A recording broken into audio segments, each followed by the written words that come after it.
Hello વિદ્યાર્થી મિત્રો, આપણે ત્રણ કાળ જોઈ ગયા: simple present tense, simple past tense અને simple future tense. Simple present tense એટલે કે સાદો વર્તમાન કાળ, કે જેની અંદર રોજિંદી ટેવ અને ક્રિયા દર્શાવવા માટે વપરાતો હોય છે. સિમ્પલ પાસ્ટ ટેન્સ એટલે કે ભૂતકાળમાં થયેલી ક્રિયા દર્શાવવા માટે વપરાતો હોય છે. અને સિમ્પલ ફ્યુચર ટેન્સ એટલે કે ભવિષ્યમાં કોઈ ક્રિયા થવાની છે એ દર્શાવવા માટે આપણે સિમ્પલ પ્રેઝન્ટ ટેન્સ વાપરતા હોઈએ, સિમ્પલ ફ્યુચર ટેન્સ વાપરતા હોઈએ છીએ. આપણે જોયું કે સિમ્પલ પ્રેઝન્ટ ટેન્સની અંદર V5 આપણે લેતા હતા, ટેક અથવા ટેક્સ, એટલે કે ક્રિયાપદને એસ કે ઈએસ એટલે કે હી શી કે ઈટ હોય કરતા તરીકે, તો ક્રિયાપદને એસ કે ઈએસ લાગેલું અથવા તો એ સિવાય સર્વનામ હોય તો મૂળ રૂપ લેતા હતા. જ્યારે પાસ્ટ ટેન્સની અંદર, સિમ્પલ પાસ્ટ ટેન્સની અંદર આપણે V2 નો ઉપયોગ કરતા હતા અને સિમ્પલ ફ્યુચર ટેન્સની અંદર આપણે will, shall એ સહાયકારક ક્રિયાપદનો ઉપયોગ કરીને V1 એટલે કે મૂળ ક્રિયાપદનો ઉપયોગ કરતા હતા. આજે આપણે જોઈએ પ્રેઝન્ટ કન્ટિન્યુઅસ ટેન્સ, ચાલુ વર્તમાન કાળ. આગળ તમને શીખવાડ્યું હતું કે કોઈ પણ કાળ આપણે જ્યારે શીખવું હોય ત્યારે એની બે મેઇન વસ્તુ આપણને ખબર હોવી જોઈએ કે આપણે એ કાળનો ક્યારે ઉપયોગ કરીએ છીએ અને એની અંદર વર્બ, ક્રિયાપદ કયા આવે છે. તો આ કાળની અંદર વર્બની અંદર જોઈએ તો હેલ્પિંગ વર્બ તરીકે is, am, are અને મેઇન વર્બ તરીકે V4 એટલે કે ing વાળું રૂપ આવે છે. આ V1 એ સાદા વર્તમાન કાળ છે, આ ભૂતકાળમાં આવે છે, આ પૂર્ણકાળમાં વપરાય છે, આ ચાલુ અને આ સિમ્પલ ટેન્સની અંદર વપરાય છે. એટલે કે ક્રિયાપદને ing પ્રત્યે લગાડવાનો હોય છે. તો ચાલુ વર્તમાન કાળ ક્યારે દર્શાવાય? તો વર્તમાનની ચાલુ ક્રિયા દર્શાવવા આપણે કે જ્યારે કે આપણે કોઈ બોલતા હોઈએ, દાખલા તરીકે હું અત્યારે તમને ભણાવી રહી છું, હું તમને શીખવી રહી છું, તો એ દર્શાવવું હોય તો પ્રેઝન્ટ કન્ટિન્યુઅસ ટેન્સની અંદર વપરાય. અને તમે શીખી રહ્યા છો તો એ પણ દર્શાવવા માટે પ્રેઝન્ટ કન્ટિન્યુઅસ ટેન્સ વપરાય છે. એટલે કે આપણે જ્યારે બોલતા હોય ત્યારે એ સમયે જે ક્રિયા ચાલુ છે એ ચાલુ ક્રિયા દર્શાવવા માટે પ્રેઝન્ટ કન્ટિન્યુઅસ ટેન્સ વપરાય છે. હવે આપણે એની ફોર્મેટ જોઈએ, એની રચના જોઈએ કે એની વાક્ય રચના કેવા પ્રકારની હોય છે. તો હકારની અંદર આપણે જોઈએ તો s એટલે સબ્જેક્ટ, એના પછી helping verb is, am, are આવશે પ્લસ V4 એટલે કે ing વાળું ક્રિયાપદ આવશે અને એના પછી ઓબ્જેક્ટ અને અધર વર્બ્સ. આ સેન્ટેન્સની હકાર વાક્યની રચના થાય છે. જો નકાર વાક્યની રચના આપણે જોવી હોય તો is, am, are અને V4 ની વચ્ચે આપણે શું મૂકવું પડે છે? નોટ મૂકવું પડે છે. એટલે કે s સબ્જેક્ટ, કર્તા, સહાયકારક ક્રિયાપદ is, am, are, not, V4, object અને અધર વર્ડ્સ. V4 એટલે તમને તરત ખબર પડી જવી જોઈએ કે V4 એટલે ing વાળું ક્રિયાપદ. પ્રશ્નાર્થ વાક્યની રચના જોઈએ તો પહેલી પ્રશ્નાર્થ વાક્યની રચના થશે ઇન્ટ્રોગેટિવ ક્વેશ્ચન બનશે, જેની અંદર આપણે સહાયકારક ક્રિયાપદને ક્યાં લઈ જઈશું? આગળ લઈ જઈશું. એટલે કે is, am, are આગળ આવશે પ્લસ સબ્જેક્ટ, V4, ઓબ્જેક્ટ અને અધર વર્ડ્સ. બીજી પ્રશ્નાર્થ વાક્યની રચના બનશે WH વર્ડ્સ, એટલે કે who સિવાયના what, where, when A WH words હોય એનો ઉપયોગ કરીશું. એના પછી સહાયકારક ક્રિયાપદ is, am, are આવશે, સબ્જેક્ટ, V4, ઓબ્જેક્ટ અને અધર વર્ડ્સ. who ની વાક્ય રચનામાં થોડોક ફરક પડશે કે who પછી is, are, V4, ઓબ્જેક્ટ અને અધર વર્ડ્સ, કારણ કે who એ સબ્જેક્ટ જાણવા માટે પૂછાય છે, માટે સબ્જેક્ટ અહીંયા આવશે નહીં. હવે આપણને એમ થાય કે ક્રિયાપદને ing લગાડવાનું, તો એવું નહીં કે જે ક્રિયાપદ હોય એને સીધું આપણે ing લગાડી દઈએ. એના પણ કેટલાક નિયમો છે, જેમ આપણે s કે es ના નિયમો જોયા હતા. ભૂતકાળ કરવું હોય તો d કે ed પ્રત્યે લગાડવાના નિયમ જોયા હતા. તો એ રીતે ing લગાડવાના પણ કેટલાક નિયમો છે. તો પહેલો નિયમ આપણે જોઈએ કે ક્રિયાપદને છેડે ઈ હોય પણ ઉચ્ચાર થતો ન હોય. એટલે કે ક્રિયાપદ આપેલું હોય, એ ક્રિયાપદને છેડે ઈ આપેલું હોય પણ આપણે જ્યારે એ ક્રિયાપદનો ઉચ્ચાર કરતા હોઈએ ત્યારે એ ઈ નો ઉચ્ચાર થતો હોય નહીં, ત્યારે એ નીકળી જાય છે અને પછી ing પ્રત્યે લાગે છે. મેં અહીંયા કેટલાક ઉદાહરણો લખ્યા છે કે કમ, તો ઈ નીકળી જશે, કમિંગ થશે. સ્મોક આપણે ઉચ્ચાર કરીએ છીએ તો ઈ નો ઉચ્ચાર થતો નથી, કોમે નથી કહેતા, આપણે કમ કહીએ છીએ. સ્મોક, સ્મોકે નથી કહેતા, સ્મોક કહીએ છીએ, માટે એ ઈનો ઉચ્ચાર થતો નથી, એટલે ઈ નીકળી જશે અને આઈએનજી પ્રત્યય લાગશે. રાઈટ તો રાઇડિંગ, ગીવ તો ગિવિંગ, ટેક તો ટેકિંગ, ડાન્સ તો ડાન્સિંગ. એ જ રીતે ક્રિયાપદને છેડે ઈ આપેલો હોય પણ એનો ઉચ્ચાર થતો હોય તો એવું નહીં કે બધે ઈ આપેલો હોય ને બધાના ઈ કાઢીને આપણે આઈએનજી લગાડી દેવાના. તો ઈ આપેલો હોય પણ એનો ઉચ્ચાર થતો હોય તો એને સીધું આઈએનજી લાગે છે. દાખલા તરીકે સી તો અહીંયા એનો ઉચ્ચાર થાય છે માટે સીધું આઈએનજી પ્રત્યય લાગશે આઈએનજી. બી તો સીધું પ્રત્યય લાગશે બીઇંગ એટલે કે આઈએનજી પ્રત્યય લાગશે. ત્રીજો નિયમ જોઈએ. ક્રિયાપદનો છેલ્લો અક્ષર વ્યંજન હોય અને તેની પહેલા એક જ સ્વર હોય તો વ્યંજન બેવડાય પછી આઈએનજી પ્રત્યય લાગે. એટલે કે ક્રિયાપદ આપેલું હોય એનો છેલ્લો શબ્દ વ્યંજન હોય અને એની આગળ એક જ સ્વર આપેલો હોય, બે નહીં કેટલા, એક જ સ્વર હોય તો એ છેલ્લું જે વ્યંજન છે એને બેવડાય એટલે કે બે વાર લખવાનું અને પછી આઈએનજી પ્રત્યય લગાડવાનું. કે રન તો એને આપણે બેવડીશું રનિંગ, પ્લાન અહીંયા પણ એને બેવડીને આઈએનજી લગાડીશું પ્લાનિંગ, કટ ટીને બેવડીને આઈએનજી લગાડીશું કટિંગ, સ્ટોપ તો અહીંયા પીને બેવડીશું અને આઈએનજી પ્રત્યય લગાડીશું. સીટ તો સિટિંગ, સેટ તો સેટિંગ. ચોથું આપણે આઈએનજી નો લગાડવાના નિયમમાં ચોથો નિયમ જોઈએ કે ક્રિયાપદનો છેલ્લો અક્ષર વ્યંજન હોય પણ એની આગળ સ્વર આપેલો હોય પણ એ સ્વર ભારપૂર્વક ઉચ્ચારાતો ન હોય તો એ વ્યંજનને બેવડાતો નથી. જેમ કે ઓપન તો ઓપનિંગ, વિઝિટ તો વિઝિટિંગ. પાંચમો નિયમ જોઈએ કે ક્રિયાપદને છેડે આઈ અને ઈ આપેલો હોય તો એ જો આપણે નિયમ પ્રમાણે ઈ ને કાઢીને આઈએનજી લગાડીએ તો શું થાય, ડી ડબલ આઈ એનજી તો એનો કોઈ ઉચ્ચાર થાય નહીં. તો એમાં શું થાય છે કે આઈ ઈ નીકળી જાય છે અને એના સ્થાને વાય મુકાય છે અને વાય મૂક્યા પછી એને આઈએનજી લગાડવામાં આવે છે. જેમ કે ડાય તો ડાઈંગ, લાય તો લાઈંગ, ટાય તો ટાઈંગ. તો આઈ અને ઈ છે એ શું કરે છે, નીકળી જાય છે. આઈ ઈ ના સ્થાને આપણે વાય મૂક્યો અને પછી આઈએનજી પ્રત્યય લગાડે. હવે ચાલુ વર્તમાન કાળના બીજું વર્ગ સિવાય સમયદર્શક શબ્દો જે આપેલા હોય એ સમયસૂચક શબ્દોની મદદથી પણ તમને ખબર પડી શકે કે આ ચાલુ વર્તમાન કાળ છે. તો કયા સમયસૂચક શબ્દો છે, તો નાઉ, at this moment, at present, this morning, currently, at this time, this day આ બધા શબ્દો એ સમયસૂચક શબ્દો છે. ઉદાહરણમાં જોઈએ કે વિધિ is teaching English at present એટલે કે વિધિ હાલમાં અંગ્રેજી શીખી રહી છે. he is reading a novel this morning તે સવારે ચોપડી વાંચી રહ્યા છે. Mother is cooking a food now mummy હાલ રસોઈ બનાવી રહી છે. તો આ સમયદર્શક શબ્દોની મદદથી પણ આપણે ચાલુ વર્તમાન કાળને ઓળખી શકીએ છીએ. તો એ સિવાયના ચાલુ વર્તમાન કાળના આપણે બીજા કેટલાક ઉપયોગો જોઈએ કે ટેમ્પરરી એક્શન અસ્થાયી ક્રિયા. અસ્થાયી ક્રિયા એટલે કે એ સ્થાયી હોય નહીં, અમુક સમય મર્યાદા સુધી એ ક્રિયા કરવાની હોય અથવા તો એ ક્રિયા કરવામાં આવી હોય એ દર્શાવવા માટે પણ ચાલુ વર્તમાન કાળ વપરાય છે.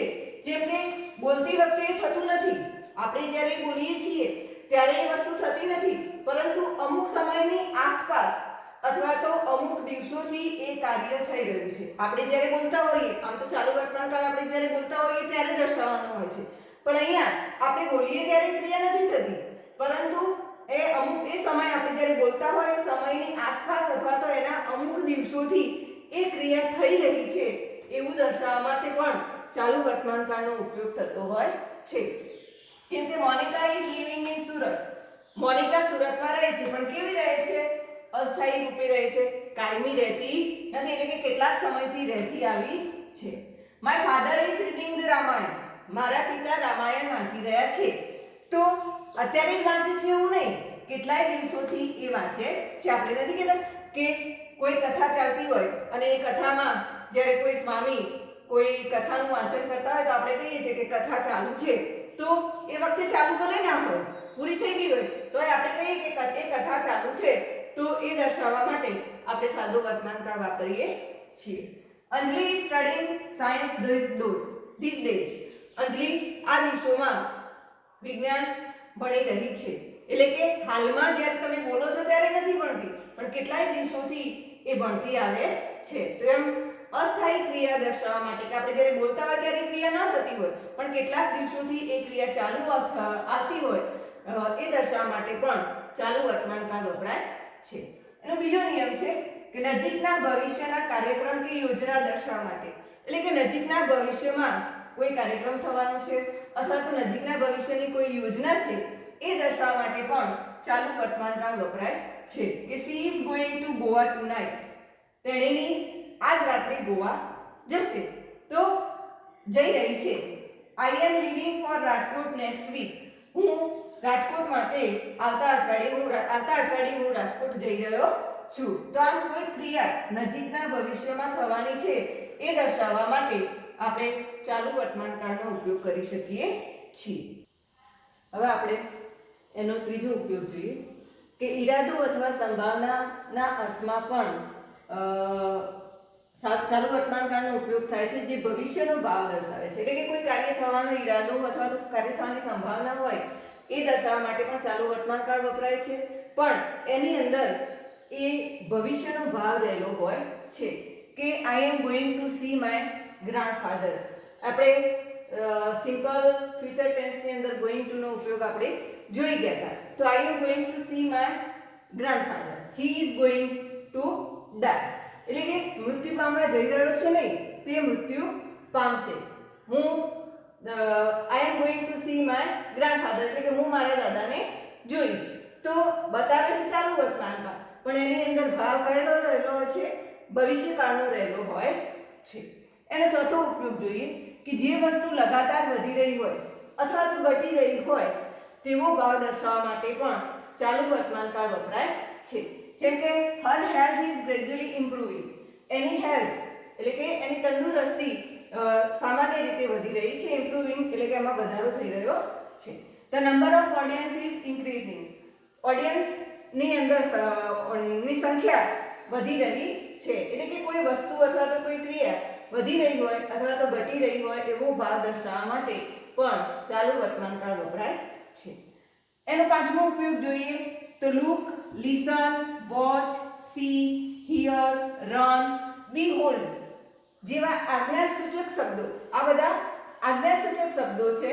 એવા શબ્દો જો વાક્યની શરૂઆતમાં આવેલા હોય તો એની સાથેનું આવેલું વાક્ય એ ચાલુ વર્તમાન કાળ દર્શાવે છે. જેમ કે run, the robber is coming, દોડો, રોબર એટલે લૂંટારો, લૂંટારો આવી રહ્યો છે. Look, that main is going, જુઓ પેલો માણસ જઈ રહ્યો છે. Listen, Meena is singing a song, સાંભળો મીના ગીત ગાઈ રહી છે.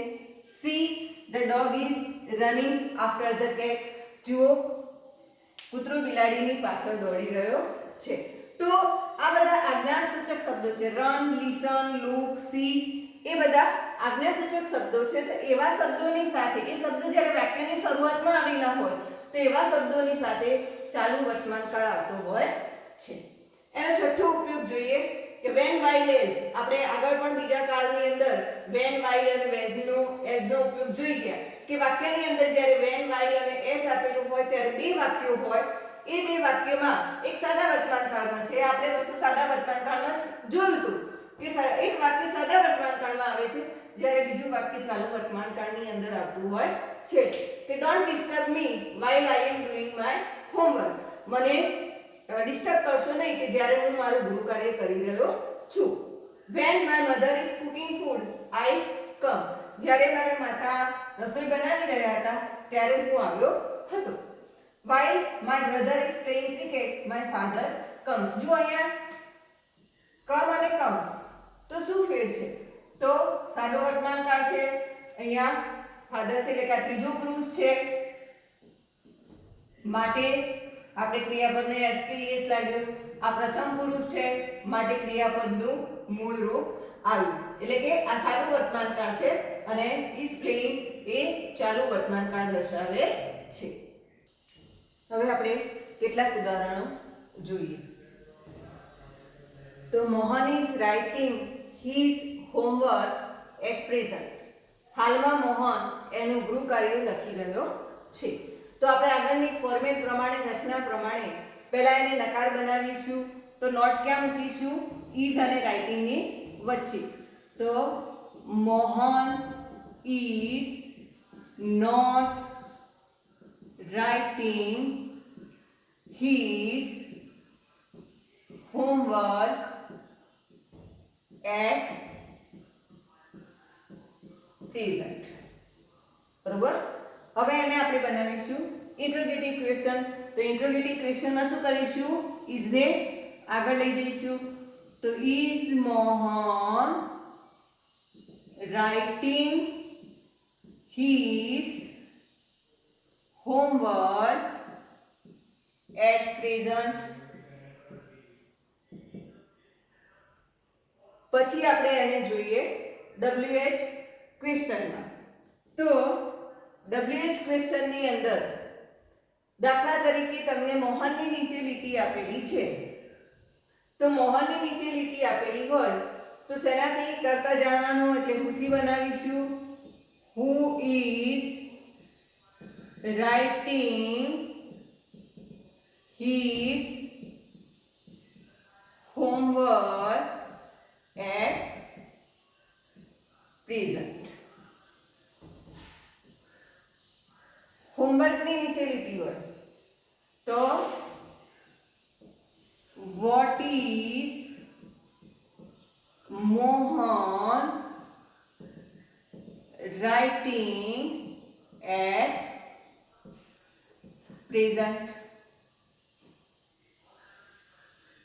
at present ની નીચે લીટી હોય તો when થી બનાવીશું. when is Mohan writing, શું આવશે? when છે એટલે પ્રેઝન્ટ આવશે નહીં. his homework. writing his homework ની નીચે લીટી હોય તો what is Mohan doing. what plus doing નો ઉપયોગ કરીશું at present. બરોબર. તો આ રીતે આપણે એને પ્રશ્ન વાક્ય બનાવી શકીએ. બીજું ઉદાહરણ જોઈએ. The man is selling the balloons near the malls now. તો નકાર બનાવીશું. તો the man is not selling the balloons near the mall now. Interrogative question જોઈએ તો ઇઝ આગળ જશે. Is the man selling the balloons near the mall now. હવે the man ની નીચે એટલે કે કરતા જાણવા માટે હુથી બનાવીશું. તો who is selling the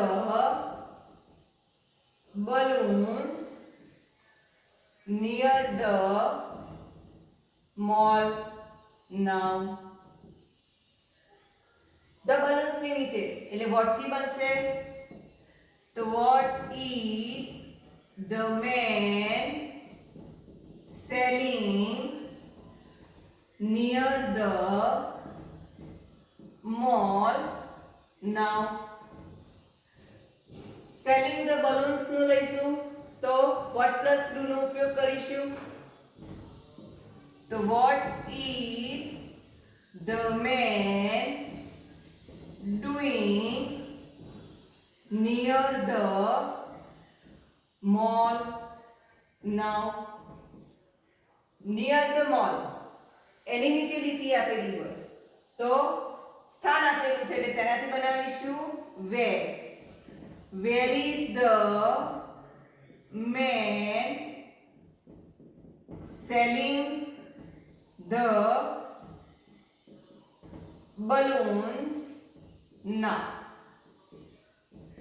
અને નામની નીચે લીટી હોય તો when is the man selling the balloons near the mall? ત્રીજું ઉદાહરણ આપણે જોઈએ તો Meena is buying 3 books at this time. Meena is buying 3 books at this time. તો નકાર બનાવીશું તો Meena is not buying 3 books at this time. Interrogative લઈએ તો is Meena buying 3 books at this time? મીનાની નીચે લીટી હશે તો who is buying 3 books at this time? હવે બુક્સની નીચે લીટી વળે તો what is Meena buying at this time? 3 ની નીચે લીટી આપેલી હોય તો how many books are, જો એ books બહુવચન છે માટે આપણે are લખીશું તો how many books are Meena buying at this time? અને at this time હશે તો when is Meena buying 3 books? Buying 3 books ની નીચે લીટી હોય તો what plus do? What is Meena doing at this time? તો આ રીતે આપણે જુદા જુદા વાક્યો લઈને એને નકાર, એને ઇન્ટ્રોગેટિવ ક્વેશ્ચન અને WH વર્ડનો ઉપયોગ કરીને પ્રશ્ન વાક્ય બનાવી શકીએ છીએ. વિદ્યાર્થી મિત્રો, તો આપણે 3 ઉદાહરણો જોયા. હવે એ પ્રમાણે તમારે આ 5 વાક્યોનું હોમવર્ક કરવાનું છે કે my mother is buying vegetables now. Mona is arranging the dishes on the table this morning. They are decorating the room presently. The teacher is teaching us poem now. Pupils are writing words in the notebook at the moment. તો આ 5 વાક્યોને તમારે મેં જે રીતે આગળના 3 વાક્યો બનાવ્યા પહેલા નકાર બનાવવાનું, પછી ઇન્ટ્રોગેટિવ બનાવવાનું અને પછી WH વર્ડની મદદથી જેટલા WH વર્ડ્સથી પ્રશ્ન વાક્ય બની શકે એ પ્રમાણે તમારે પ્રશ્ન વાક્ય બનાવીને આ હોમવર્ક કરવાનું. છેલ્લા પેજ ઉપર તમારો રોલ નંબર, તમારું ધોરણ, વર્ગ અને વાલીની સહી કરાવીને મારા નંબર ઉપર તમારે વોટ્સએપ કરી દેવાનું.